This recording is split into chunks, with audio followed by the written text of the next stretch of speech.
Viewers, আসসালামু আলাইকুম। আশা করি সবাই ভালো আছেন। মোহাম্মদ রফিকুল ইসলাম, লার্নিং লার্ন একাডেমির পক্ষ থেকে আপনাদের সবাইকে শুভেচ্ছা জানাচ্ছি। একটা গুরুত্বপূর্ণ বিষয় নিয়ে কথা বলতে চাই, যে বাংলাদেশের, আমি নাম বলতে চাই না, লাইভ ভেসেল এক্সপোর্ট করে, লাইভ ভেসেল ম্যানুফ্যাকচার করে বা এক্সপোর্ট করে এরকম একটা কোম্পানি আমরা দেখি 2007-8 সাল থেকে তারা এই ব্যবসায় জড়িত। এবং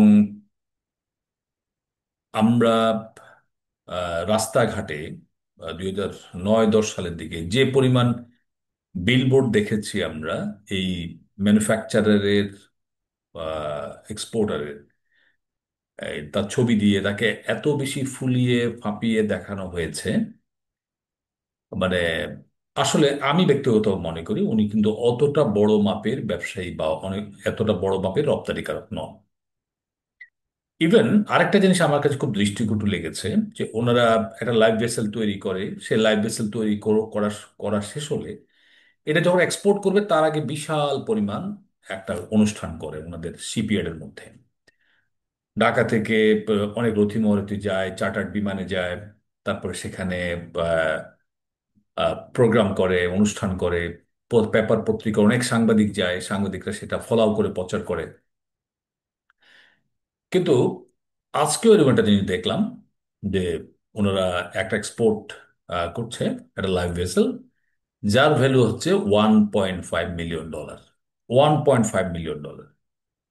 আমার কথা হচ্ছে যে $1.5 মিলিয়ন এক্সপোর্ট করবে, এরকম $1.5 মিলিয়ন এক্সপোর্ট কন্ট্রাক্ট বাংলাদেশে অনেক রপ্তানিকারক করে।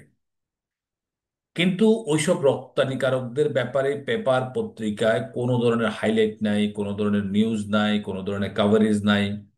তাহলে এই একটা এক্সপোর্টার, যার শিপ এক্সপোর্ট হওয়ার সময় এত জন সেখানে গিয়ে, এত অনুষ্ঠান, এত রতি মহারতি, এত আয়োজন, এত খরচ, তাহলে এই এই জাহাজ রপ্তানিকারকের যদি একটা জাহাজ রপ্তানি করার সময় আয়োজনে এত খরচ, তাহলে জাহাজ রপ্তানি থেকে তার আয় কত? এবার আরো মজার ব্যাপার হচ্ছে, এই রপ্তানিকারক, আমার কাছে যে অতটুকু তথ্য আছে, সর্বোচ্চ 40টার মতো জাহাজ এক্সপোর্ট করেছে লাইভ ভেসেল এখানে তৈরি করে।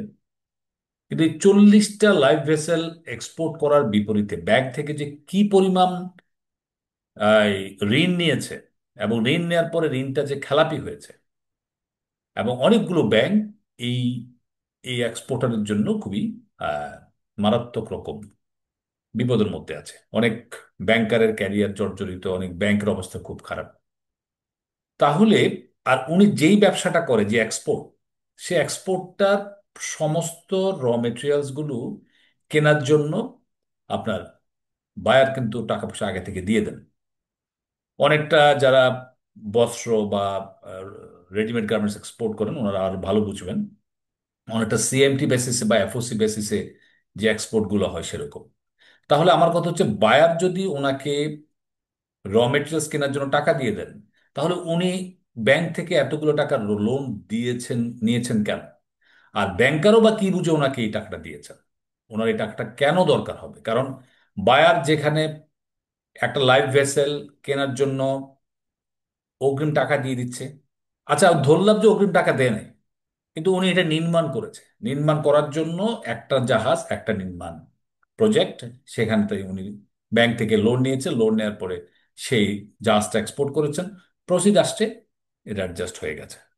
কিন্তু এত হাজার হাজার কোটি টাকা খেলাপি হওয়ার আমার কোনো, আমার মাথায় ধরে না, আমার বুঝে আসে না।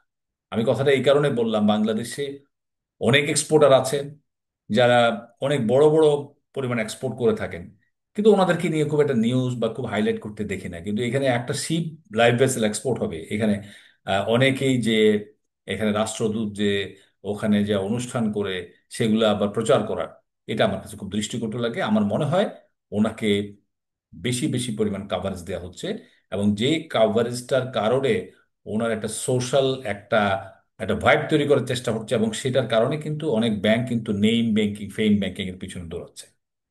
আমি কোন এক্সপোর্টার নাম বলতে চাই না, আমি শুধু একটু বলবো যে সবাইকে ইকুয়ালি ট্রিটমেন্ট দেওয়া উচিত। বাংলাদেশের এক্সপোর্টকে যাতে এনকারেজ করা যায়, বুস্ট আপ করা যায়, সেই দৃষ্টি রাখার জন্য কর্তৃপক্ষ অনুরোধ করছি। ধন্যবাদ। আসসালামু আলাইকুম।